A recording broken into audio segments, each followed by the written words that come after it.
I would like to assure you na as of now, ngayong oras nito, ay wala pang report of any casualties sa ating mga kababayan, lalong-lalo na yung ating overseas Filipino workers. And then, alalahanin nyo, please remember that kung merong mga kailangan ng assistance from our OFWs, we are prepared to extend the assistance. Kaya wag po kayo mabahala.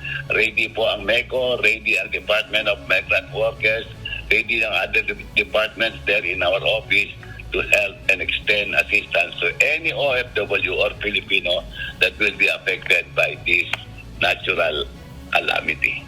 Kinumpirma ni Manila Economic and Cultural Office Chairperson Silvestre Bello III na walang naiulat na nasaktan o nasawi na Pilipino sa malakas na lindol sa Taiwan kahapon. Tuloy-tuloy din ang ginagawang pakikipag-usap ng MECO sa mga leader ng Filipino community sa Taiwan